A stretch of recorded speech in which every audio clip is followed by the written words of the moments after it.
اعوذ باللہ من الشیطان الرجیم بسم اللہ الرحمن الرحیم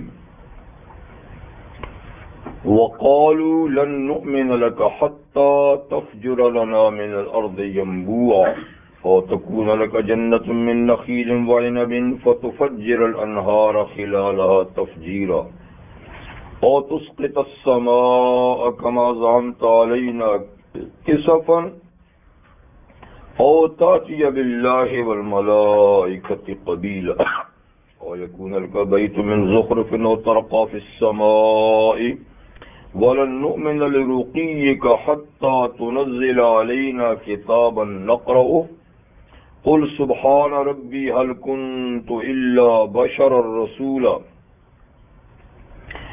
وَمَا مَنَعَ النَّاسَ أَن يُؤْمِنُوا إِذْ جَاءَهُمُ الْهُدَىٰ إِلَّا أَن قَالُوا أَبَعَثَ اللَّهُ بَشَرًا رَّسُولًا قل لو كان في الأرض ملائكة يمشون مطمئنين لنزلنا عليهم من السماء ملكا رسولا قل كفى بالله شهيدا بيني وبينكم إنه كان بعباده خبيرا بصيرا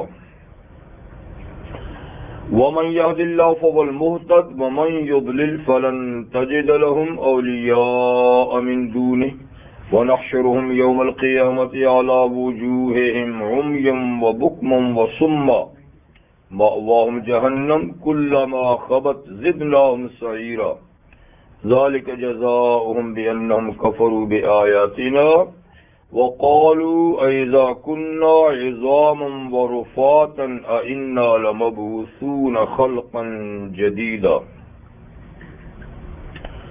صدق الله العظيم. سورۃ الاسراء کی آیت نمبر 90 سے 98 تک آیات آپ کے سامنے تلاوت کی گئی.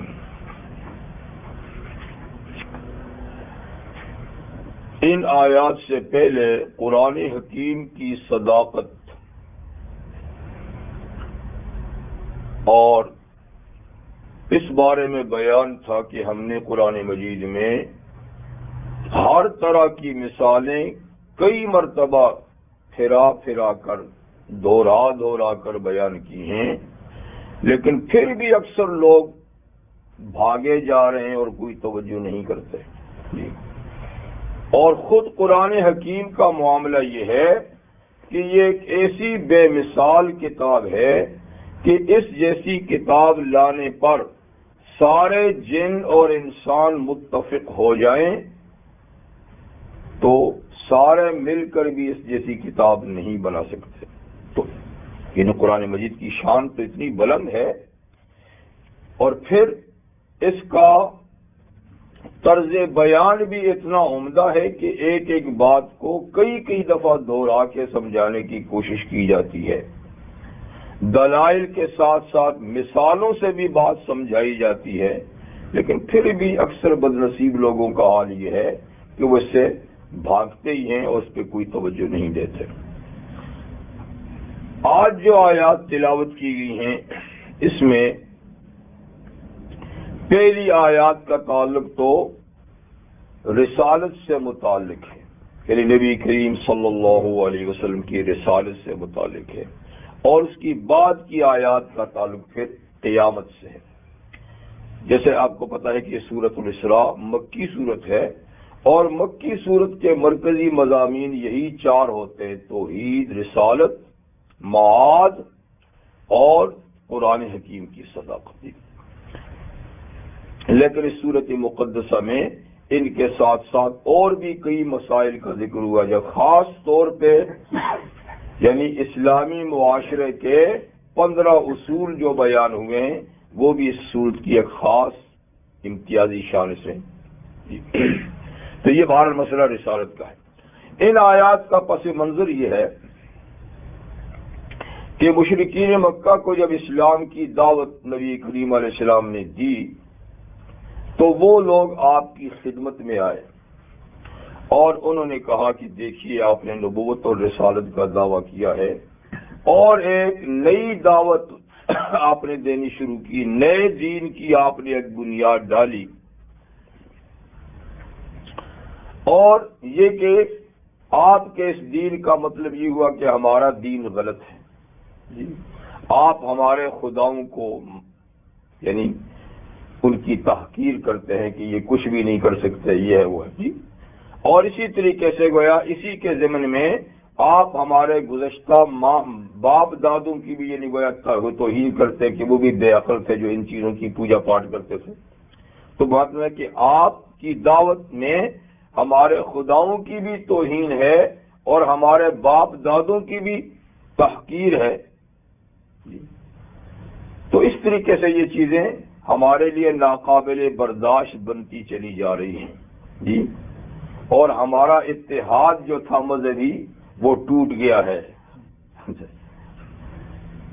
تو کہنے لگے کہ دیکھیے آخر آپ کا مقصد کیا ہے، تو آپ اپنے دل کی بات ہمیں بتائیں، اور یہ کہ اس پروگرام کو آپ رہنے دیجئے، اس سے ہمیں بڑی کوفت اور بڑی تکلیف ہو رہی ہے اور ہمارا اتحاد بھی پارا پارا ہو رہا ہے.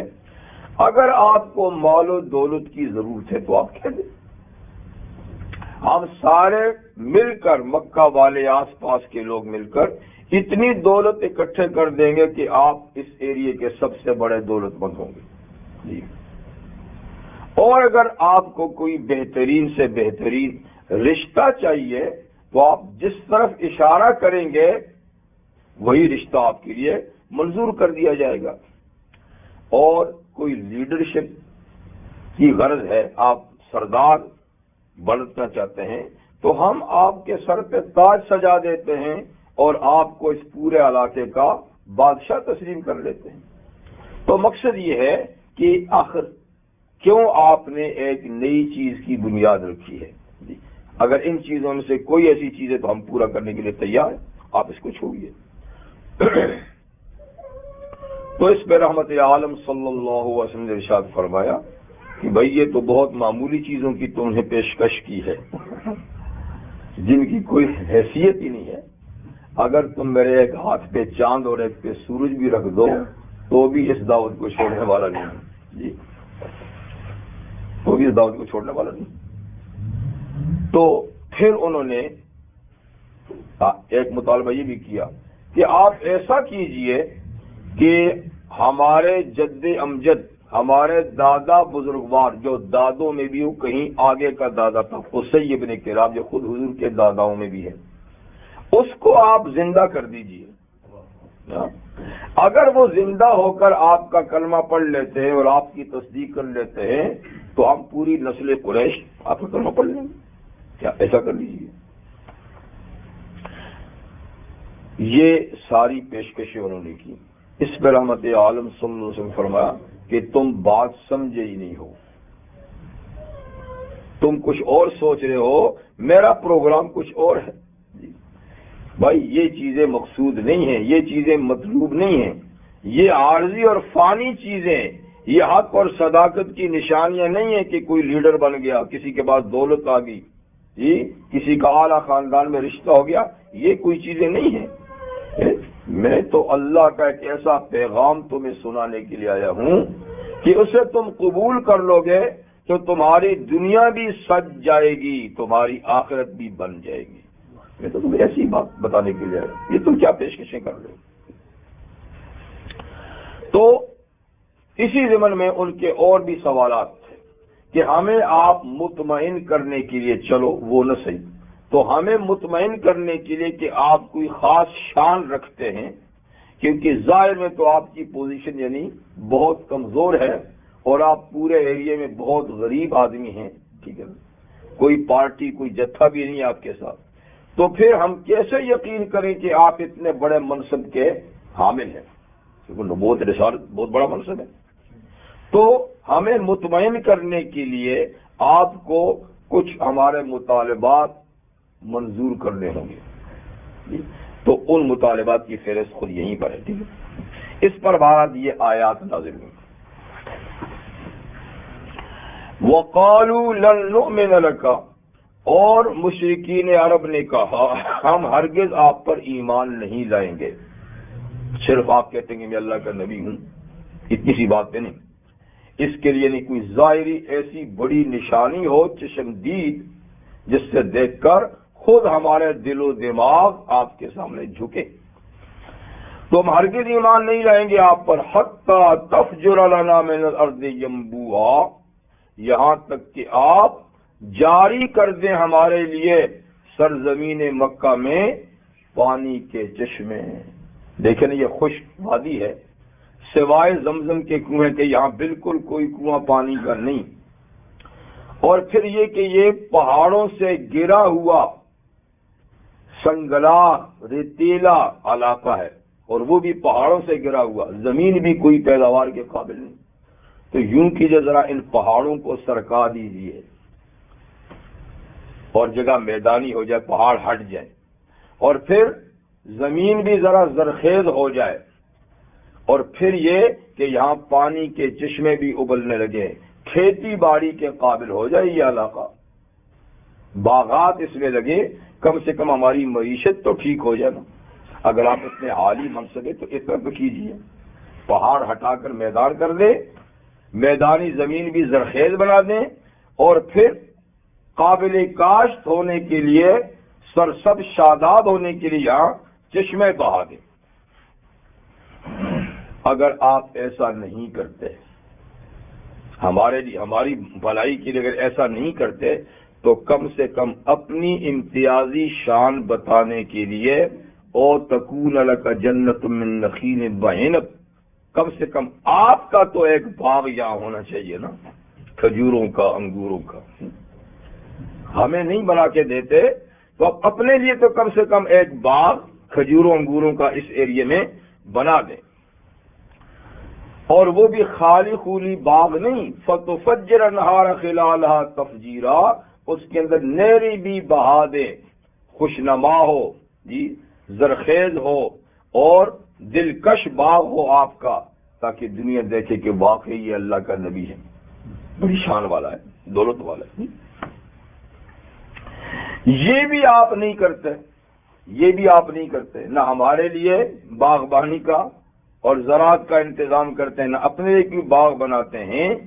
تو پھر دیکھیے ہم تو آپ کے مخالف ہیں، اور ہم ایڑی چوٹی کا زور مخالفت میں لگا رہے ہیں، اور آپ ہمیں انہونے عذاب سے ڈراتے بھی ہیں، یہ ہو جائے گا وہ ہو جائے گا، تو میری بات نہیں مانو گا تو ذرا عذاب لا کے تو دکھائیے۔ او تسقط السماء، یا آپ آسمان سے کوئی ٹکڑا ہم پہ گرائے، کما زعمتا، جیسے آپ ہمیں کہتے پھرتے ہیں کہ بھائی میری بات نہیں مانی تو اللہ کا عذاب آ جائے گا، یہ ہو جائے گا وہ ہو جائے گا، تو ذرا کوئی آسمان سے ٹکڑا گرائے، کس سفر کوئی ٹکڑا، یہ بھی نہیں کرتے۔ تو اوتاتیہ باللہ والملائکۃ قبیلا، یا پھر خود اللہ میاں کو اور فرشتوں کو ہمارے سامنے لے آئیں، اللہ تعالیٰ خود تشریف لے آئیں، ساتھ میں فرشتے بھی آئیں، اور وہ شہادت دیں کہ یہ ہمارا رسول ہے۔ آپ یہ بھی نہیں کرتے، تو او یکون لک بیت من زخرف، کم سے کم آپ کا مکان تو، محل تو سنہرا ہو، سونے کی اینٹوں کا بنا ہوا آپ کا مکان ہو، خوب چمک دمک اس کے اندر رونق ہو، دنیا دیکھے کہ یہ نبی کا گھر ہے، کوئی امتیازی گھر تو ہو جی۔ تو زخرف کہتے ہیں کہ سونے چاندی کا مکان، یعنی اس کی اینٹیں، اس کی زمین، اس کا فرش، اس کا جی، یا کم سے کم اس پہ پالش تو سونے کی ہو، اس کو بھی زخرف کہتے ہیں، ملمہ جو نا ملمہ۔ تو اگر یعنی صحیح اینٹیں سونے چاندی کی میسر نہیں ہیں، تو کم سے کم سونے چاندی کا پانی تو اوپر پھرا ہوا ہو نا، تو اس کی چمک دمک تو نظر آئے، یہ بھی نہیں کرتے۔ تو او ترقا فی السماء، یا جیسے آپ نے بھی کہا ہے کہ میں معراج میں گیا تھا، ساتوں آسمانوں سے اوپر گیا تھا جی، جنت دوزخ میں نے دیکھی، تو وہ تو رات کا کوئی قصہ تھا جس کو آپ بیان کرتے ہیں، ہماری آنکھوں کے سامنے آپ آسمان پہ چلے جائیے، او ترقا جی، سیڑھی لگائیں اور ہمارے دیکھتے دیکھتے آسمانوں پہ چلے جائیں۔ اور خالی آسمانوں پہ جانے سے بھی بات نہیں بنے گی، وَلَن نُؤْمِنَ لِرُقِيِّكَ، خالی آپ کے جانے سے بھی ہم یقین نہیں کریں گے، جا کر حتی تنزل علینا کتابا نقرأ، وہاں سے ایک کتاب ہاتھ میں پکڑی ہوئی لے آئیں، کتاب بھی ایسی ہو جو پڑھانے کی ضرورت نہیں ہو، ہم خود پڑھیں، ایسی عام فام ہو کہ ہم خود اس کو پڑھیں اور اس میں لکھا ہوا ہو کہ آپ اللہ کے رسول ہیں، تو آپ آسمان پر جا کر وہاں سے کتاب لائیں، کتاب ہم خود پڑھیں۔ تو یہ جناب ان میں سے یعنی کوئی ایک کام تو آپ کریں تاکہ ہم یقین کریں کہ آپ واقعی اللہ کے نبی ہیں، کیونکہ بظاہر پوزیشن تو نبیوں والی نہیں لگتی۔ آپ عبداللہ کے بیٹے، عبد المطلب کے پوتے، ابو طالب کے بھتیجے ہیں اور خدیجہ کے شوہر ہیں، اور قاسم عبداللہ، رقیہ، زینب، ام کلثوم اور فاطمہ کے ابو ہیں جی، ہماری طرح بلکہ ہم سے بھی معمولی گھر میں آپ رہتے ہیں، بھوک پیاس بھی آپ کو ستاتی ہے، دکھ بیماری بھی آپ کو آتی ہے، ہماری طرف سے بھی تکلیفیں آپ کو پہنچتی ہیں، تو یہ ساری چیزیں ہو رہی ہیں، اور پھر بزنس بھی کرتے ہیں، آپ کاروبار بھی کرتے ہیں، خرید و فروخت بھی کرتے ہیں، تو یہ تو فرق ہی کچھ نہیں ہوا، آپ میں ہم میں کیا فرق ہوا جی؟ تو کوئی ایسی امتیازی چیز آپ بتائیں کہ ہم آپ کو مانیں۔ ان سارے سوالوں کا جواب اللہ نے یہ دلایا کہ آپ کہہ دیجئے تم مجھے سمجھے نہیں ہو اور تم رسالت اور نبوت کا مطلب بھی نہیں سمجھتے کہ رسول اور نبی کون ہوتا ہے، اس کا کیا کام ہوتا ہے، تم تو اور چیزوں میں پڑے ہوئے ہو۔ رسول کا کام صرف اللہ کا پیغام پہنچانا ہوتا ہے، اور اس کے پاس یہ اختیارات نہیں ہے جو تم مطالبے کرتے ہو کہ وہ یہ کرتا ہے اور وہ کرتا ہے، یہ ساری چیزیں میرے اختیار میں نہیں، میں تو صرف اللہ کا پیغام میرے پاس آتا ہے اور وہ پیغام میں تمہیں سناتا ہوں، اسی پیغام پہ میں خود بھی عمل کرتا ہوں۔ یہ اختیارات تو سارے اللہ کے جو تم مجھ سے مانگ رہے ہو، اس لیے کہ حق تعالی شانہ دوسری آیہ کریمہ میں فرماتے ہیں وَمَا كَانَ لِرَسُولٍ أَن يَأْتِيَ بِآيَةٍ إِلَّا بِإِذْنِ اللَّهِ، کسی رسول کو یہ اختیار نہیں کہ وہ اپنی مرضی سے کوئی نشانی امت کو بتائے، لو میری نبوت کی یہ نشانی ہے، یہ میں کر کے دکھاتا ہوں، نہیں، الا باذن اللہ، مگر جب اللہ کا حکم ہوتا ہے، اللہ کی مرضی ہوتی ہے، تو وہ نبی کے ہاتھ سے کوئی ایسی بات ظاہر کرتے ہیں جو نبوت کی نشانی ہوتی ہے۔ تو نبوت کی نشانی اس کو معجزہ کہتے ہیں، نبی کے اختیار میں نہیں کہ جب چاہے جو چاہے کسی کو دکھا دے، اللہ کے اختیار میں جب چاہیں، ٹھیک ہے، تو اللہ تعالیٰ نبی کے ہاتھ سے اس کو ظاہر کر دیتے ہیں۔ تو یہ یعنی مطلب ہے کہ یہ مطالبات یہ نبوت کے ساتھ ان کا کوئی جوڑ نہیں ہے، یہ مطالبات اللہ نہیں ایسا کرو، اگر کر سکتے ہو وہ یہ کر سکتے ہیں، سب میرے بس کی بات نہیں۔ تو جواب کیا ہے؟ قل سبحان ربی، آپ کہہ دیجئے پاک ہے ہر کمزوری سے میرا رب، وہ یہ سب کچھ کر سکتا ہے، مکے کے پہاڑوں کو چاہے تو ہٹا دے، میدان بنا دے، زرخیز کر دے، یا چشمے نہریں بہا دے، باغ لگا دے، جی وہ چاہے تو سنہرا مکان بھی مجھے بنا کے دے سکتا ہے، اور اللہ چاہے تو ساری چیزیں جو تم نے کہیں ہو سکتی ہیں، لیکن اللہ پاک ہے ہر عیب سے، کمزوری سے، اس کے لیے کچھ بھی نہیں۔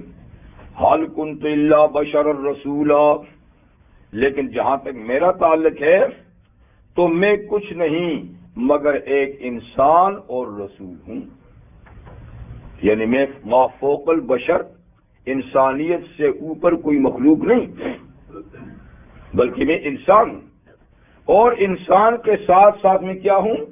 رسول ہوں، اس لیے کہ انسانوں کی طرف انسان ہی رسول آتا ہے۔ تم انسان ہو، میں انسان ہوں، اور تمہاری ہدایت کے لیے اللہ تعالیٰ نے مجھے ہی بھیجا ہے، تو میرے پاس یہ اختیارات نہیں جو تم مجھ سے یعنی مطالبات کرتے ہو۔ اب حق تعالیٰ شان اس کے بعد ایک بات فرماتے ہیں کہ جس طریقے سے رحمت للعالمین صلی اللہ علیہ وسلم کے انسان ہونے کی وجہ سے یہ ان کو رسول نہیں مان رہے اور ان سے ایسے مطالبات کرتے ہیں جو ان کے بس میں نہیں. فرمایا کہ یہ معاملہ ہر نبی کے ساتھ ہوا ہے. ان سے پیشتر جتنے انبیاء کرام تشریف لائے ہیں ان کی امت کے باغی اور مجرم لوگوں نے بھی ان سے ایسے ہی سوال کیے تھے, ایسی توقعات ان سے وابستہ کی تھی کہ وہ جیسا کہ سب کچھ کر سکتے ہیں اور سارے جیسے اختیار ان کو حاصل ہیں, جب چاہیں جو چاہیں کریں. لیکن وہاں بھی بات وہی تھی, وَمَا مَنَعَ النَّاسَ أَن يُؤْمِنُوا إِذْ جَاءَهُمُ الْهُدَىٰ, اور دیگر لوگوں کو بھی ایمان لانے سے نہیں روکا جب ان کے پاس ہدایت کی بات انبیاء کرام کے ذریعے سے آئی تو اس کو ماننے سے کسی اور چیز نے نہیں روکا مگر اسی بات نے روکا اِلَّا أَن قَالُوا أَبَعَثَ اللَّهُ بَشَرًا رَسُولًا, بس انہوں نے یہی اعتراض کیا کہ کیا اللہ نے انسان کو رسول بنا کر بھیجا؟ اتنا بڑا منصب ایک انسان کے قابل ہے, انسان رسول بن سکتا ہے؟ تو ان کو بھی یہی دھوکہ لگا ہوا تھا جو مکہ والوں کو دھوکہ لگا ہوا ہے کہ انسان رسول نہیں بن سکتا. قوم سمود کا ذکر بھی سورہ قمر میں ہے. وَقَالُوا أَبَشَرًا يَهْدُونَنَا, کہنے لگے کیا انسان ہماری رہنمائی کرے گا؟ أَبَشَرًا يَهْدُونَنَا,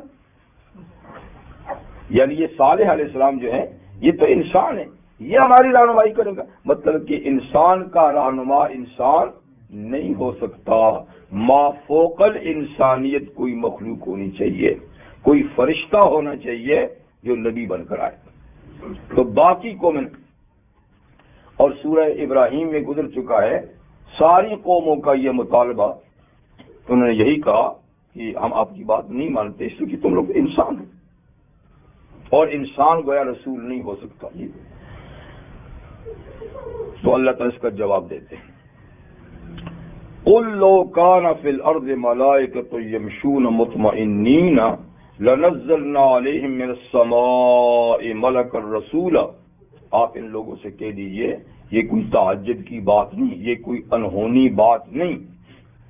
اگر زمین میں فرشتے چلتے پھرتے ہوتے اور یہاں ان کی سکونت اور رہائش ہوتی تو ہم ضرور ان پہ آسمان سے فرشتے کو رسول بنا کر بھیجتے. لیکن زمین پہ تو تم بستے ہو انسان, فرشتے تو نہیں بستے. وہ یہاں رہائش پذیر ہوتے تو رسول ان کی جنس سے آتا, کیونکہ انسان رہائش پذیر ہے زمین میں تو رسول ان کی جنس سے ہوگا. مطلب ہے کہ رسول کا امت کی جنس سے ہونا ضروری ہے. رسول انسان ہوگا, امتی اگر انسان ہوں گے. رسول فرشتہ ہوگا اگر امتی فرشتہ ہوں گے. ٹھیک ہے, تو تم بستے ہو تو تمہارے پاس تو یہی ہوگا. اس لیے کہ رسول بھیجنے کا منشا کیا ہے؟ ایک نمونہ امت کے سامنے رکھنا. یعنی قانون بھیج دینا تو آسان بات ہے, لیکن قانون پہ عمل درآمد کے لیے ایک نمونے کی ضرورت ہے نا. کوئی ایسی شخصیت ہو جو قانون پہ عمل کر کے دوسروں کے لیے قانون پہ عمل کرنا آسان بنا دے. تو وہ جبھی ہو سکتا ہے کہ جن کے پاس قانون آیا ہے ان کے پاس انہی کی جنس سے نمونہ بھی ہے. لقد کان لکم فی رسول اللہ اسوۃ حسنہ, تمہارے لیے رسول اللہ صلی اللہ علیہ وسلم کی حیات طیبہ میں زندگی گزارنے کا ایک اچھا نمونہ ہے. انہوں نے جس طرح گزاری ایسے گزارو. تو انسان پر جتنے حالات آتے ہیں ضروری ہے کہ وہ حالات ان کے نمونے پہ بھی آئے, اور وہ ان حالات سے جیسے گزرے تو امت بھی ان حالات سے اسی طریقے سے گزرے. اب اگر انسان نبی نہیں ہوگا, کوئی دوسری مخلوق ہوگی, تو دوسری مخلوق کے حالات, جذبات, احساسات وہ بالکل الگ ہوں. فرض کرو افضل مخلوق، بظاہر افضل مخلوق فرشتے ہی ہیں جو بے قصور ہیں، بے گناہ ہیں۔ اگرچہ جب انسان صحیح راستے پہ آئے تو وہ فرشتوں سے افضل ہے، لیکن اگر وہ صحیح راستے پہ نہ آئے تو پھر افضل کون ہے؟ فرشتے ہیں۔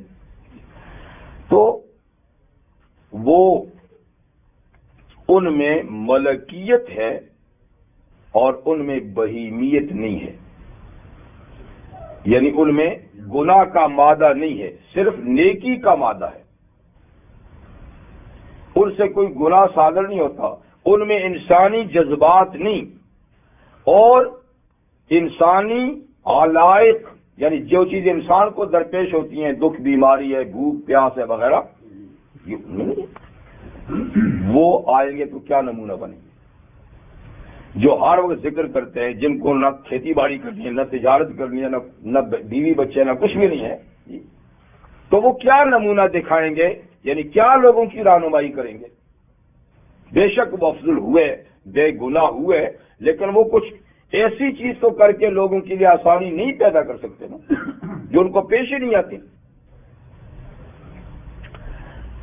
اس کے مقابلے میں انسان ناسوتی مخلوق ہے، جس میں ملکیت بھی ہے اور بہیمیت بھی ہے، دو متضاد چیزیں ہیں، فرشتوں کی صفات بھی ہیں اور بہیمانہ صفات بھی ہیں، جانوروں والی صفات بھی ہیں۔ اب اس کو مقابلہ کرنا پڑتا ہے، مقابلہ کر کے بہیمیت کو کمزور اور ملکیت کو غالب کرنا ہوتا ہے۔ تو ان کے لیے پھر ایسی ہی شخصیت ہونی چاہیے نا، آئیڈیل نمونہ، کہ جس میں دونوں چیزیں ہوں اور اس نے اس کو کمزور بنا کے اس کو ترقی دی ہو، تو ان کے لیے آسان ہوگی۔ اب اگر کوئی فرشتہ آ جاتا ہے نبی بن کر اور وہ اللہ کا پیغام سنا دیتا ہے، ٹھیک ہے یہ اللہ کا پیغام ہے، یہ قانون ہے، ایسا کرو ایسا کرو، لیکن وہ نمونہ تو نہیں دکھا سکتا نا، نمونہ نہیں دکھا سکتا۔ اب لوگ اعتراض کر سکتے ہیں، یا اللہ آپ نے ایسی شخصیت کو نبی بنا کر بھیجا تھا جی، بھوک پیاس میں، دکھ بیماری میں اور انسانی جذبات احساسات میں، جی وہ تو ہماری کوئی نمونہ ہی نہیں تھا، اس میں تو یہ چیزیں ہی نہیں تھی، تو ہم کیسے کرتے؟ ہمارے لیے کیا اعتراض ہو سکتا تھا نا۔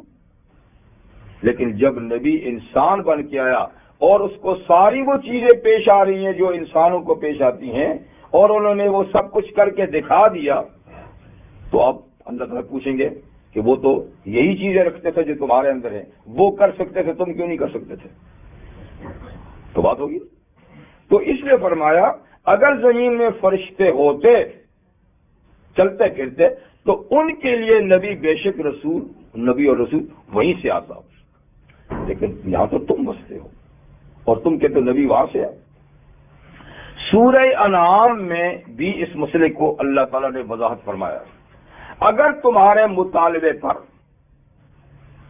ہم کسی فرشتے کو نبی بنا کر بھیجتے تو ضرور اس کو تمہارا ہم شکل بنا کے بھیجتے، انسانی شکل میں آتا، کیونکہ فرشتہ اپنی شکل میں تو دکھائی نہیں دیتا، تو انسانی شکل میں آتا، اندر سے فرشتہ ہوتا، اوپر سے انسان، تو تمہارا پھر بھی اعتراض ہوتا کہ یہ تو انسان ہے، پھر بھی یہ تو انسان ہے جی۔ اور اگر اس کو اپنی شکل میں بھیجتے تو ایک تو یہ کہ اپنی شکل میں وہ نظر ہی نہیں آتے، اس لیے کہ ان کی شکلیں، ان کے اجسام لطیف ہیں، لطیف ہیں، وہ ہماری نظروں میں نہیں آتے۔ جنات بھی لطیف ہیں، جب تک جنات شکل بدلیں گے نہیں ہمیں نظر نہیں آتے، لیکن اللہ نے ان دونوں جنسوں میں، قوموں میں یہ چیز بھی رکھی ہے کہ وہ جنس تبدیل کر لیتے ہیں بحکم خدا۔ فرشتہ بھی انسانی شکل اختیار کر لیتا ہے، جیسے حضرت جبریل نبی کریم کے پاس انسانی شکل میں آتے تھے، اور اس کے علاوہ اور بھی جی ہاں، اور اسی طریقے سے میں نے کہا جنات بھی اپنی شکلیں بدل لیتے، کچھ بھی بن سکتے ہیں، جانور بن سکتے ہیں، انسان بن سکتے ہیں وغیرہ۔ انسان کو یہ قدرت نہیں دی کہ وہ شکل بدلے، ہمیں اختیار نہیں۔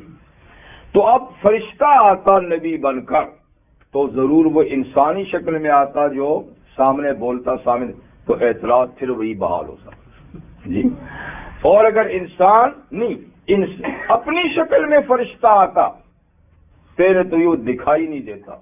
اگر وہ دکھائی دیتا تو فرشتے تو اتنے حسن و جمال والے ہیں، اتنی چمک دمک والے ہیں کہ ان پہ تو نظر بھی نہیں ٹھہر سکتی. ان کو دیکھنے کی تو سکت ہی نہیں ان آنکھوں میں. فرشتوں کو دیکھنے کی اپنے وجود میں، اپنے جسم میں، ان آنکھوں میں سکت ہی نہیں، تم دیکھ ہی نہیں سکتے. صرف رحمت اللہ عالمین صلی اللہ علیہ وسلم نے حضرت جبریل کو 2 مرتبہ ان آنکھوں سے دیکھا اصلی شکل میں، ورنہ کبھی ان کو بھی نہیں دیکھا، اور کوئی اور فرشتہ تو کوئی بھی دیکھا ہی نہیں. ان کو 2 دفعہ، ایک غار حرا سے نکلتے وقت جہاں نبوت ملی تھی، رسالت ملی تھی، اس کے بعد، یعنی پہلی وحی نہیں، اس کے بعد پہلی وحی میں تو انسانی شکل میں آئے تھے، آپ سے ملے گی، آپ کو بھیجا بھی اور آپ کو آیات پڑھائیں. دوسری مرتبہ ایک دفعہ کچھ وقفے کے بعد آپ نکلے، پہلے آواز نظر آئی، آواز سنائی دی اس کی جی، کیونکہ کچھ عرصے کے لیے وحی رک گئی تھی پہلی وحی کے بعد. تو پھر حضور کے لیے یہ وحی کا رک جانا بڑا شاق گزرا، بڑا تکلیف دہ گزرا. آپ کا جی چاہتا تھا کہ پہاڑ سے نیچے گر جاؤں، یعنی اتنا اس کو محسوس کیا. تو جبریل آ کر تسلی کے لیے آواز دیتے تھے اس آواز سے. تو ایک دفعہ یوں آواز دی، آپ نے تو دیکھا تو نظر کوئی نہیں آیا، پھر آواز دی، اچانک دیکھا تو مشرق سے مغرب، جنوب سے شمال تک پوری فضا کو ایک شخصیت نے بھرا ہوا ہے. کرسی پہ بیٹھو 600 پر جی. اور اچانک اتنی بڑی شخصیت کو دیکھ کر بتقاضۂ انسانیت آپ پر گھبراہٹ طاری ہوگی کہ اتنی بڑی شخصیت کبھی دیکھی نہیں تھی. تو پیغمبر اکرم صلی اللہ علیہ وسلم کانپتے ہوئے، لرزتے ہوئے پہاڑ سے اترے اور آہستہ ڈگمگاتے ہوئے گھر پہنچے، اور آپ نے بیوی سے کہا زملونی زملونی، مجھے کپڑا اڑاؤ، مجھے کپڑا اڑاؤ، مجھے ڈر لگ رہا ہے، میں خوف زدہ ہو گیا ہوں جی. تو ایک دفعہ جبریل امین کو حضور نے زمین پہ دیکھا، اور دوسری مرتبہ پھر لیلۃ المعراج میں، پورے سفر میں آپ کے رفیق سفر تھے نا، تو وہاں وہ انسانی شکل میں آئے تھے. تو وہاں جب سدرۃ المنتہا پہ پہنچے تو وہاں ان کو پھر اصلی شکل میں دیکھا. بس تو صرف نبی کریم علیہ السلام نے ایک فرشتے جبریل کو 2 مرتبہ اصلی شکل میں دیکھا، ورنہ آپ نے بھی کبھی کسی فرشتے کو. یہ لوگ کون ہوتے ہیں جو فرشتے کو یعنی اصلی شکل میں دیکھتے ہیں، جو کہتے ہیں کہ نبی وہ ہونا چاہیے. تو انسانی لبادے میں آتا ہے تو اعتراض وہی ہوتا، اصلی لبادے میں ہوتا ہے تو خاتمہ ہی ہو جاتا، رہتے ہی نہیں. تو یہ تو ان کا بھلا ہے، ان کا بھائی بند، ان کا قومی، ان کی جنس کا ہم نے نبی بھیجا ہے، جس سے بلا تکلف آتے جاتے ہیں، ملتے ہیں، اٹھتے بیٹھتے ہیں، پوچھتے ہیں، دیکھتے بھالتے ہیں، ساری چیزیں ہو رہی ہیں، اور الٹا یہ اس پہ اعتراض کر رہے ہیں جی. جی آج وہ چیز بدل گئی ہے. اس وقت تو یہ تھا نا کہ نبی انسان نہیں بن سکتا، تو اب کہتے ہیں کہ وہ ہے نہیں ہے تو ہے لیکن وہ نہیں ہے. یعنی بات وہی ہے کہ وہ کہتے ہیں کہ یہ انسان ہے، وہ کہتے ہیں یہ انسان نہیں. یعنی وہ لوگ کہتے تھے کہ یہ انسان ہے اس لیے نبی نہیں مانتے، یہ کہتے ہیں تم جھوٹ بولتے، یہ انسان نہیں ہے. تو یہ دونوں ہوتے تو آپس میں کوئی بات کرتے. وہ کہتے ہیں کہ کیسا نہیں ہے، یہ کہتے ہیں جی بس لبادہ انسان کے وچوں نہیں ہے، اندر سے نہیں ہے، اوپر سے ہے بس. وہ کہتے ہیں نہیں، اوپر اندر سے یہ انسان ہے. ہمیں پتا ہے عبداللہ کا بیٹا ہے، آمنہ کا بیٹا ہے جی، عبد المطلب کا پوتا ہے، ابو طالب کا. وہ کہتے تھے اگر یہ انسان نہیں ہے تو فاطمہ کون ہے؟ یہ میرا سوال ہے. قاسم کون ہے؟ عبداللہ کون ہے؟ ابراہیم کون ہے؟ رقیہ کون ہے، ام کلثوم کون ہے، زینب کون ہے؟ پھر دوسرا مسئلہ کھڑا ہو جائے گا کہ وہ آدمی نہیں ہے تو خدیجہ کون ہے؟ تو کیا ایک جنس کی شادی دوسری جنس سے ہو جاتی ہے؟ جی، اور پھر اولاد باپ کی نسل سمجھی جاتی ہے تو وہ آدمی نہیں تو یہ آپ کے جو 4 بیٹیاں اور 3 بیٹے تھے وہ آدمی ہوئے یا وہ آدھا کی طرح آدھا بٹھیر؟ بات سوچ رہی تھی نا؟ تو بھائی نبوت بے شک عالی مقام ہے، اور اتنا عالی مقام ہے کہ کسی فرشتے کی بھی وہاں تک رسائی نہیں، لیکن کیا اللہ قادر نہیں ہے کہ مشت خاک کو اتنا عالی مقام دے دے؟ یہ تو اللہ کی قدرت پہ اعتراض ہے کہ نبی آدمی نہیں ہو سکتا، اور اللہ نے معاذ اللہ کسی اور مخلوق کو انسانی شکل میں ہمارے پاس بھیج دیا، تو یہ فضول باتیں ہیں۔ اپنی فکر کرو کہ آپ انسان ہیں یا نہیں ہیں، وہ تو انسان کامل ہیں، اصل انسان تو تھے ہی وہی جی، ہم انسانی شکلیں ہیں، پتہ نہیں اندر سے کیا ہے، اندر سے کیا ہے، وہ تو سراپا اندر باہر سے واقعی انسان تھے جی۔ تو یہ اپنے اوپر قیاس کرتے ہیں، جیسے ہمیں شاید ایسی بات نہیں ہے، وہ اصلی اور صحیح انسان ہے۔ قُلْ كَفَىٰ بِاللَّهِ شَهِيدًا بَيْنِي وَبَيْنَكُمْ، کہہ دیجئے اللہ کافی ہے، تم اس کے باوجود بھی یعنی میری نبوت کو تسلیم نہیں کرتے تو نہ کرو نا جی، مجھے تم سے منوانے کی کوئی ضرورت نہیں کہ تم مانو یا نہ مانو جی، مجھے کوئی دلیل اور گواہ پیش کرنے کی ضرورت نہیں، اللہ کافی ہے میرے اور تمہارے درمیان گواہ۔ اللہ میری نبوت کے گواہ ہیں، اللہ نے مجھے نبی بنا کر بھیجا ہے، اس نے مجھ پہ کتاب نازل کی ہے، اس نے اپنی کتاب میں شہادت دی ہے میری نبوت کی، بس مجھے وہی شہادت کافی ہے۔ اور انہ کان بعبادی خبیرا بصیرا، بے شک اللہ اپنے بندوں پر خبردار بھی ہے، ہر بندے سے باخبر ہے، بلکہ مخلوق کے ہر ذرے سے باخبر ہے، اور سب کو دیکھنے والا ہے، کوئی اس کی نظروں سے اوجھل نہیں، نہ رات کی تاریکی میں، نہ غاروں میں، نہ سمندروں کی تہوں میں، نہ جنگلوں میں، نہ میدانوں میں، اس کے لیے یہ کوئی پردہ کی چیزیں نہیں ہیں، سب اس کے سامنے آیا اور سب سے باخبر۔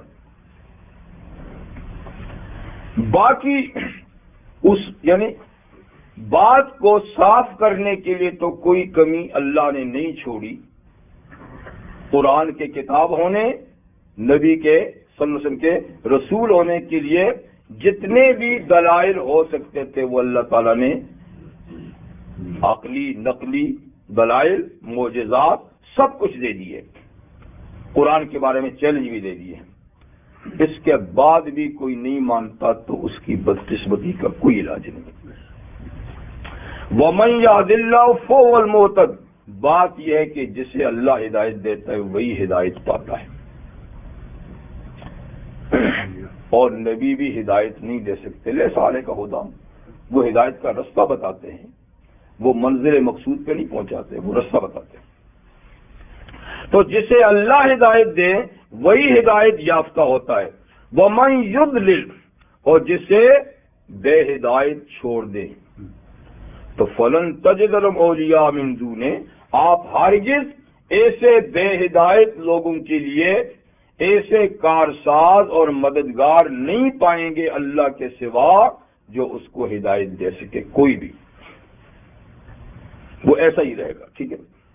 اس لیے ہدایت اللہ سے مانگنی چاہیے، اور ہم ہر نماز میں اللہ نے ایک ایسی صورت ہر رکعت میں پڑھنے کے لیے کہا ہے کہ جس کا مرکزی نقطہ اہدنا الصراط المستقیم، یعنی حاصل سورہ فاتحہ کیا ہے؟ اہدنا الصراط المستقیم۔ پہلے اللہ کی حمد و ثنا ہے، عظمت و جلال ہے، پھر اپنی وفا کا اعلان ہے، اور پھر یہ دعا ہے، بس 3 بات۔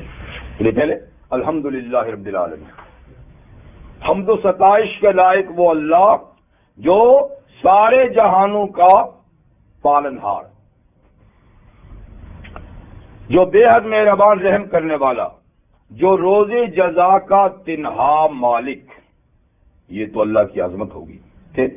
ایاک نعبد و ایاک نستعین، یہ عہد وفا ہے کہ ہم آپ کے وفادار رہیں گے، آپ ہی کی عبادت کریں گے، کرتے ہیں، آپ ہی سے مدد مانگتے ہیں. یہ وفا ہے. پھر وہی اہدنا الصراط المستقیم کہ آپ صراط مستقیم دکھائیے، بتائیے اور چلائیے. دکھائیے بھی، بتائیے بھی، چلائیے بھی. پھر اس کی نشاندہی صراط الذین انعمت علیہم کہ صراط مستقیم کیا ہے؟ ان لوگوں کا رستہ ہے جن پہ وقتاً فوقتاً آپ کا انعام ہوتا رہا. اور وہ 4 طبقات ہیں، من النبیین والصدیقین والشہداء والصالحین. اور پھر اسی دعا کے ضمن میں ان کے رستے سے بتائیے جن پہ آپ کا غضب دہا، جن پہ آپ کا غضب نازل ہوا، ناراض ہوئے، جن میں خاص طور پہ یہود قوم ہے. اور والضالین ان کے رستے سے بھی بتائیے جو سیدھے رستے سے بہک گئے. اس میں اور قومیں بھی ہیں لیکن خصوصاً عیسائی جن کا آگے چل کے قرآن مجید میں ذکر کیا گیا ہے کہ جو لوگ یعنی بہکے ہیں وہ عیسائی ہیں، جن پہ غصہ ہوا اللہ وہ یہود ہے. ٹھیک. تو دیکھیے نا، مرکزی بات کیا ہوئی؟ ہدایت کا سوال. تو اس لیے جب تک اللہ کی طرف سے ہدایت نہیں ملے تو ہدایت نہیں آتی. تو ہدایت کے اسباب اللہ پیدا فرماتے ہیں اور ہدایت قبول کرنے کی صلاحیت بھی انسان میں اللہ پیدا کرتے ہیں. بسا اوقات اسباب ہیں، اندری صلاحیتیں. جی تبا اللہ والا قلوب ہیں، دل ہی مورزدہ ہیں، دل ہی زنگ آلود ہیں. اور کبھی کہ صلاحیت تو ہے لیکن اسباب ہی سامنے نہیں ہوتے، بھٹکتا رہتا ہے انسان. تو اس لیے فرمایا کہ جس کو اللہ تعالی ہدایت دے وہی ہدایت یافتہ ہے، اور جس کو وہ چھوڑ دے ہدایت کے بغیر تو اس کے لیے کوئی بھی ہادی نہیں. اور جن کے لیے کوئی ہادی نہیں وہ بے ہدایت دنیا سے چلے گئے تو حشر کے دن کیا ہوگا؟ یہاں تو دنیا میں سب کے ساتھ سب رلے ملے، کوئی پتہ نہیں ہے ہدایت یافتہ بے ہدایت ہے، سب ایک ہی طرح رہتے ہیں. لیکن قیامت کے دن بالکل معاملہ نمایاں ہو جائے گا، واضح ہو جائے گا، اور دونوں جماعتوں کی ہدایت یافتہ اور گمراہوں کی پوزیشن بالکل سامنے دکھائی دے گی. وہ یہ کہ وَنَحْشُرُهُمْ يَوْمَ الْقِيَامَةِ عَلَىٰ وُجُوهِهِمْ عُمْيًا وَبُكْمًا وَصُمًّا، ہم ان کو اکٹھا کریں گے قیامت کے دن ان کے چہروں کے بل. کتنی بات نشانی ہے. دنیا میں سب پاؤں کے بل چلتے ہیں اور قیامت کے دن گمراہ اور کافر سر کے بل چلیں گے. تو نظر آئیں گے نا، جو مومن ہیں وہ پاؤں کے بل جا رہے ہیں محشر کے میدان میں، جو کافر ہیں وہ سر کے بل جا رہے ہیں. اس سے بڑی وضاحت کیا ہے جی. اور ہوں گے بھی عُمْيًا وَبُكْمًا وَصُمًّا، اندھے، گونگے اور بہرے. دنیا میں بھی ان کو اندھا، گونگا اور بہرا کہا ہے، لیکن وہ دل کی آنکھ کے لحاظ سے ان آنکھوں سے نہ بہرے ہیں، نہ ان کانوں سے یعنی زبان سے گونگے، نہ ان سے بہرے ہیں، نہ ان سے اندھے ہیں. لیکن دل کی یہ تینوں چیزیں اندھی ہیں. لیکن قیامت کے جب قبروں سے اٹھیں گے تو واقعی آنکھوں سے اندھے، کانوں سے بہرے، زبانوں سے گونگے ہوں گے. آگے چل کر محشر کے میدان میں جب پہنچیں گے پھر بینائی آ جائے گی، اور پھر یہ اللہ سے پوچھیں گے بھی، یا اللہ آپ کو بینائی آ گئی تو ہم نے اٹھایا تھا قبروں سے آپ نے اندھا، یہ کیا ہوا؟ تو اللہ تعالیٰ فرمائیں گے یہ اس لیے کہ تم دنیا میں میری قدرت کی نشانیاں دیکھنے سے اندھے تھے، میری کتاب کو دیکھنے سے اندھے تھے، تو یہ سزا کے طور پر تھوڑی دیر میں نے تمہیں یہ سب چیزیں سلب کر دی. کانوں سے یہ بات نہیں سنتے تھے، آنکھ سے نہیں دیکھتے تھے جی، تو لہذا وہ سزا تھی. اب ٹھیک ہے، پھر کھل جائیں گی آنکھیں. نبی کریم صلی اللہ علیہ وسلم کے ارشاد ہے، بروایت ترمذی ابو ہریرہ رضی اللہ عنہ فرماتے ہیں کہ یحشر الناس علی ثلاث اصناف، قیامت کے دن جب لوگ قبروں سے اٹھیں گے حشر کے میدان کے لیے جائیں گے تو 3 طرح ہوں گے لوگ، 3 طرح۔ ایک طبقہ ہوگا جو پاؤں کے بل چلے گا جیسے کہ چلتے ہیں، ایک طبقہ ہوگا جو قبروں سے اٹھتے ہی سواریاں سامنے کھڑی ہوں گی، سوار ہو کے محشر کے میدان میں جائیں گے، پیدل نہیں جائیں گے، ایک پیدل ایک سوار۔ اور تیسرا طبقہ ہوگا جو سر کے بل جائے گا، پاؤں اوپر ہیں سر نیچے ہیں۔ صاحب نے پوچھا کہ حضور سر کے بل کیسے جائیں گے؟ حضور نے فرمایا جو پاؤں کے بل چلا سکتا ہے وہ سر کے بل بھی چلا سکتا ہے، یہ اسی کی قدرت سے چلیں گے۔ اور فرمایا سروں سے ہی رستے کے روڑے اور کانٹے ہٹائیں گے، جیسے کہ ہم آپ پاؤں سے سرکا دیتے رہے ادھر ادھر، یا ہاتھ سے صاف کر دیتے رستے یا پاؤں سے، تو سر سے ہی رستے کو صاف بھی کریں گے، پتھر روڑا ہٹا دیا کانٹا، اور چلیں گے بھی اسی کی۔ تو یہ ہوں گے کافروں کا طبقہ۔ تو پاؤں کے بل عام مومن جائیں گے، اور سواریوں پر خاص طبقہ نیک صالح انبیاء وغیرہ وہ جائیں گے، اور سر کے بل یہ جائیں گے۔ تو دیکھیں کتنا امتیاز ہو جائے گا، کتنا فرق ہو جائے گا، ہر آدمی دیکھا گا کہ نیک اور بد، ہدایت اور گمراہی والا کون ہے۔ ماواہم جہنم، آگے چل کر حساب و کتاب ہو جانے کے بعد ان کا ٹھکانہ پھر جہنم ہے۔ اور جہنم کیسی جگہ ہے؟ کلما خبت زدناہم سعیرا، جب بھی آگ بجھے گی ہم اس کو اور تیز بھڑکا دیں گے۔ ویسے بجھے گی نہیں، جہنم کی آگ بجھے گی نہیں، وہ تو جب سے سلگائی ہے سلگ رہی ہے، پتہ نہیں کب سے سلگائی ہے اور سلگ رہی ہے، جل رہی ہے۔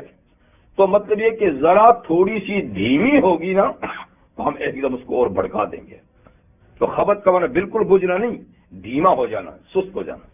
تو جب آگ میں سستی ہوئی تو فوراً اس کو زیادہ یعنی بھڑکا دیں گے۔ یہ ایسے ہی ہے جیسے سورہ نساء فرمایا کلما نضجت جلودہم بدلناہم جلودا غیرہا لیذوقوا العذاب، کہ جہنم میں جانے والوں کا جب بھی ان کی کھال جل جائے گی تو فوراً ہم بدلے میں دوسری کھال چڑھا دیں گے۔ ورنہ تو ابھی یعنی آگ میں جاتا تو یہاں کی آگ میں بھی چلا جائے تو فوراً ختم۔ جہنم کی آگ تو کئی گنا تیز ہے، اس میں تو جاتے ہی جل بھن کے کچھ نہیں رہے گا۔ تو اس کا مطلب نہیں کہ جل بھن گے تو ختم ہو جائے گا، نہیں، بلکہ اگلا جسم جلے گا تو فوراً دوسرا وہ جلے گا تو فوراً، پتہ نہیں دن میں کتنی دفعہ جلے گا اور کتنی دفعہ پھر تازہ ہوتا رہے گا۔ تو ایسے ہی آگ دھیمی ہوتے پھر بھڑکائی جائے گی، جسم جلتے ہی پھر تازہ ہو جائیں گے، تاکہ وہ عذاب کا سلسلہ قائم رہے۔ ذالک جزاؤہم بانہم کفروا بآیاتنا، یہ ان کا بدلہ کہ محشر کے دن سر کے باؤں میدان محشر تک جانا، اندھا بیڑا گنگا ہو کے جانا، اور فیصلے کے بعد جہنم میں جانا اور دائمی سزا، یہ سب کچھ بدلہ ان کا اس سبب سے ہے کہ کفروا بآیاتنا۔ جرم کیا ہے؟ کہ جرم یہ ہے کہ انہوں نے ہماری آیات کا انکار کیا تھا، جسے آج کوئی جرم سمجھتا ہی نہیں ہے، اور جی اپنی مرضی ہے، جو دین اختیار کرو اپنی مرضی کی بات ہے، اور جی مذہب تو چوائس کا نام ہے، کہتے ہیں نا، اور کسی چیز میں چوائس نہیں، وہاں تو آپ کے قانون ہیں۔ کیا آپ کو ٹیکس دے نہ دے چوائس ہے؟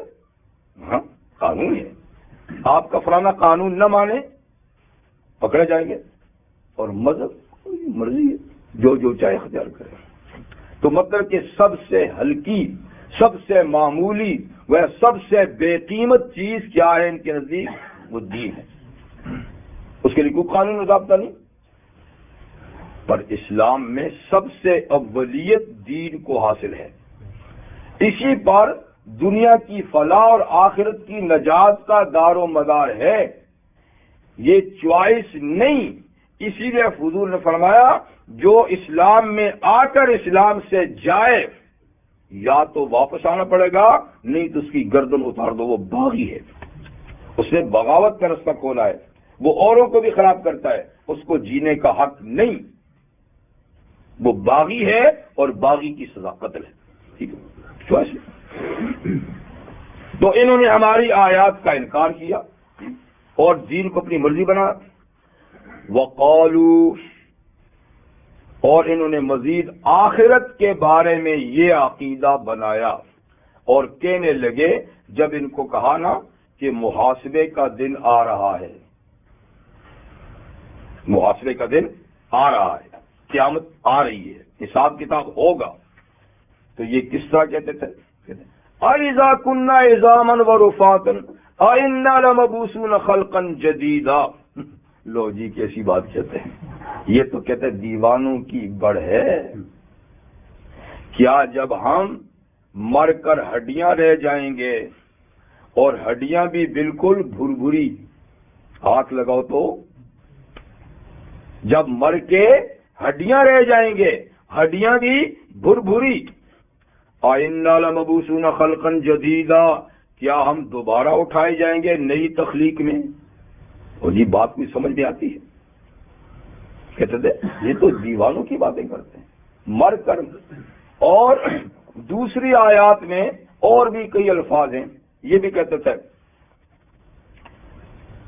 کہ کیا اذا ضللنا فی الارض ائنا لفی خلق جدید، کیا جب ہمارا جسم گل سڑ کر مٹی کے اندر رل مل جائے گا، مکس ہو جائے گا، تو نئی تخلیق میں پیدا ہوں گے؟ ہمیں درندے کھا جائیں گے، ہضم کر جائیں گے، نئی تخلیق میں کہاں سے آئیں گے؟ ہم پانی میں ڈوب جائیں گے، آگ میں جل جائیں گے، کہاں ہوں گے؟ تو مطلب ہے کہ یہ نہیں ہو سکتا. اللہ تعالیٰ فرماتے ہیں ذرا سوچو تو صحیح، اب تو پھر کچھ نہ کچھ ہوگا. جب دنیا میں پہلی مرتبہ تو کیا تھا، کہاں تھے؟ جب پہلی مرتبہ تم آئے تو کہاں تھے؟ اگر اس وقت کچھ بھی نہیں تھا کہ انسان پر ایسا دور آیا ہے، لم یکن شیئا مذکورا، کہ قابل ذکر چیز تھا ہی نہیں، تذکرہ ہی نہیں تھا. اب تو تمہارے رجسٹروں میں نام ہے، ولدیت ہے، کنبے ہیں، خاندان ہیں، کہیں نہ کہیں کسی چیز نے کھایا ہے، کہیں نہ کہیں کوئی ذرہ ہے.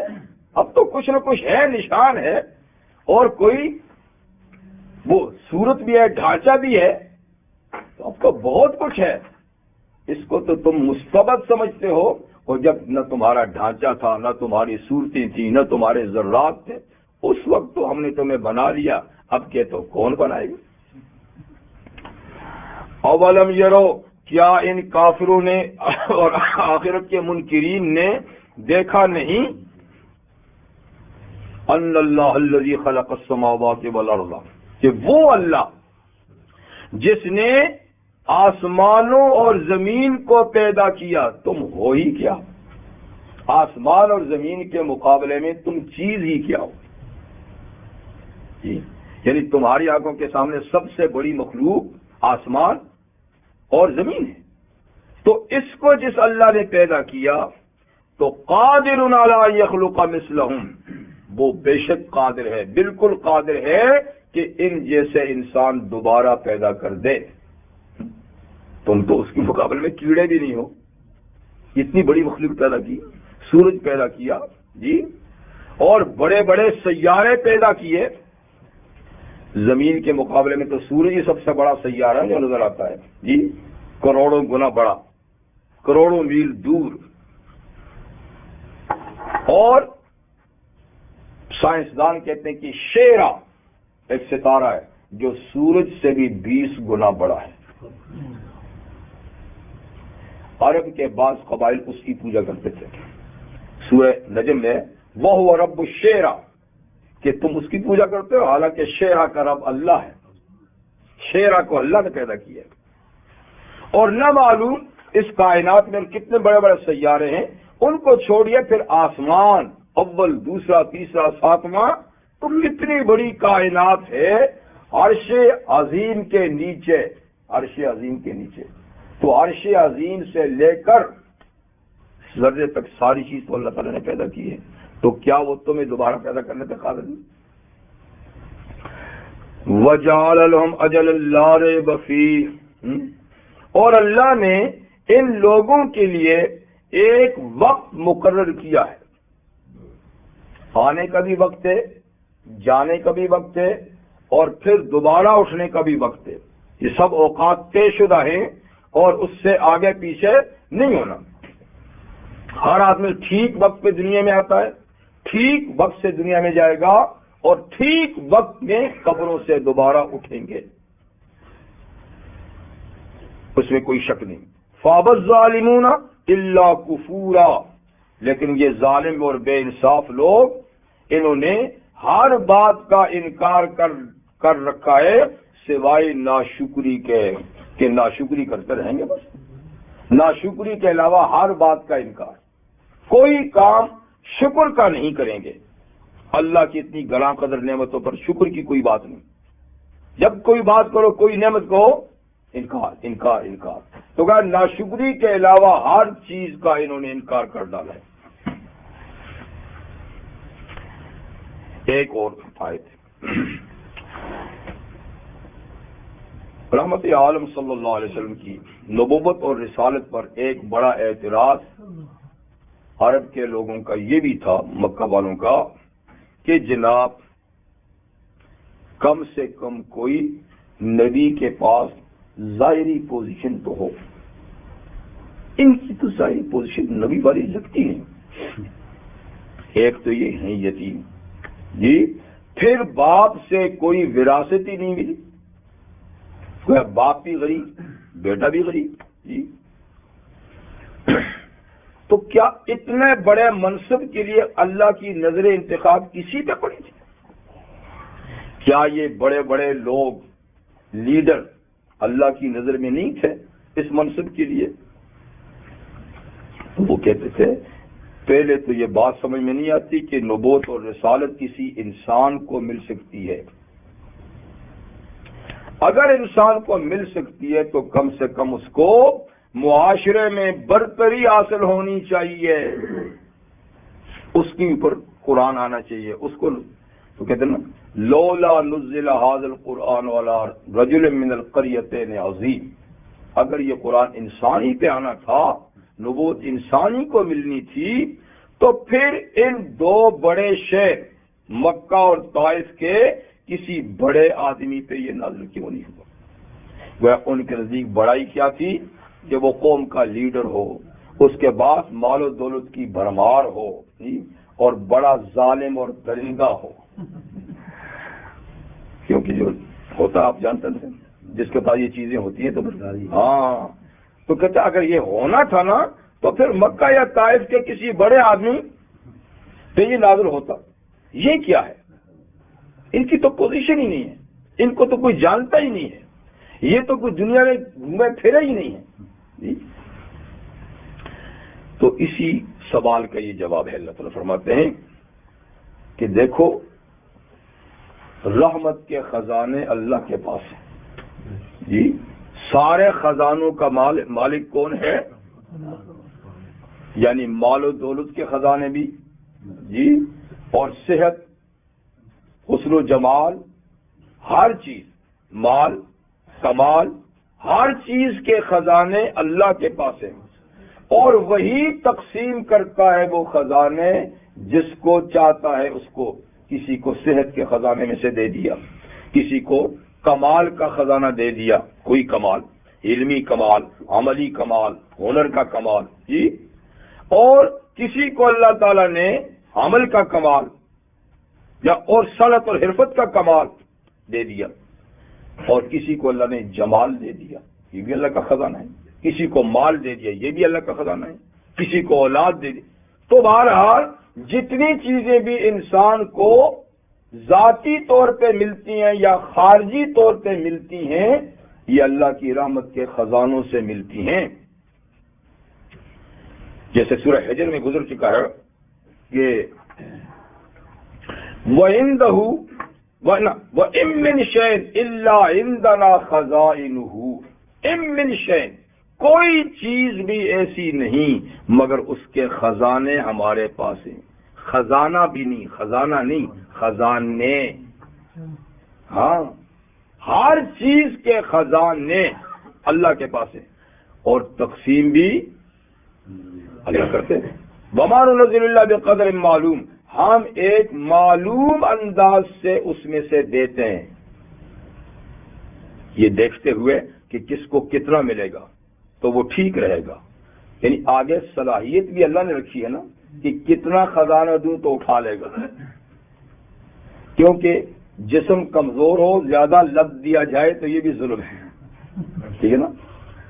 تو اللہ تعالیٰ نے جتنی صلاحیت جتنی برداشت انسان نے رکھی ہے نا، اور جس جس خزانے کی صلاحیت ہے وہ خزانہ اتنا اس کو دیتے ہیں. کسی کو مال کا دیتے ہیں، کسی کو علم کا دیتے ہیں، کسی کو جمال کا دیتے ہیں، کسی کو اور مختلف. تو قل لو انتم، یہ تو اللہ کے پاس ہے، اللہ بانٹتے ہیں. جیسے نبی کریم صلی اللہ علیہ وسلم فرمایا کہ انما انا قاسم واللہ یعطی. دیکھو لوگوں، میں صرف تقسیم کرنے والا ہوں، دینے والا اللہ ہے. میں تقسیم کرنے والا ہوں، دینے والا اللہ ہے. تو خزانے اللہ کے ہیں، دیتے اللہ ہیں. آگے فرماتے کہ فلانے کو اتنے دے دو، فلانے کو اتنے دو، تو قاسم ہو گیا. تو انہی خزانوں میں ایک سب سے بڑا خزانہ کیا ہے؟ نبوت، رسالت، ہدایت. تو یعنی تمہاری آنکھیں تو بس ادھر ہی نظر، جہاں تک نظر آتی نا، یہی ہے کہ یہ ہے بڑا، یہ ہے بڑا، کوٹھی بڑی ہے، کار بڑی ہے، بزنس بڑا ہے، کارخانہ بڑا ہے، جی آدمی لمبا تڑنگا ہے، حسین و جمیل ہے، صحت مند ہے، جی جاگیر اتنی ہے. تمہاری نظروں میں تو یہی نعمتیں ہیں، ٹھیک ہے. حالانکہ یہ تو چند روزہ چیزیں ہیں، یہ تو آج ہیں کل نہیں، یہ تو ظل زائل، یہ تو ڈھلتا سایہ ہے، ابھی ہے کل نہیں، آج نہیں کل آ جائے گا. لیکن اصل نعمتیں وہ ہیں جو دائمی ہیں اور جو اس دنیا سے گزرنے کے بعد ملیں گی. نعمتیں وہ ہوں گی جاویدانی، جن پہ زوال نہیں آئے گا، جن پہ خزاں نہیں آئے گی. نبی کریم صلی اللہ علیہ وسلم کا ارشاد ہے کہ لَمَوْضِعُ صَوْتِ أَحَدِكُمْ فِي الْجَنَّةِ خَيْرٌ مِّنَ الدُّنْيَا وَمَا عَلَيْهَا، او کما قال علیہ السلام، کہ جنت میں ایک لاٹھی رکھنے کی جگہ تم میں سے کسی کو مل جائے تو وہ اس دنیا اور اس دنیا کی ساری نعمتوں سے افضل ہے. جنت کی اتنی سی جگہ جس میں ایک لاٹھی رکھی جاتی ہے. اور وہ کیا؟ اس لیے کہ یہ ساری بھری ہوئی نعمتوں کی دنیا آخر ایک دن مٹ جائے گی، اور جنت کی اتنی زمین بھی کبھی نہیں مٹے گی. تو جو باقی ہوتی ہے نا، فانی پر اس کو اتنی فوقیت حاصل ہوتی ہے. اور رحمت اللہ علیہ وسلم نے یہ بھی ایک حدیث میں فرمایا کہ جنت کی خاتون کے دوپٹے کا ایک حصہ اگر دنیا میں آ جائے تو وہ دنیا و مافیا سے افضل ہے. اس سے وہی بات وہی ہے کہ دوپٹہ ایک معمولی سا لباس ہے، اس کا ایک کونا اور بھی معمولی ہے، لیکن وہ دائمی ہے، وہ کبھی ختم نہیں ہوگا. اور یہاں کی ساری چیزیں عارضی ہیں.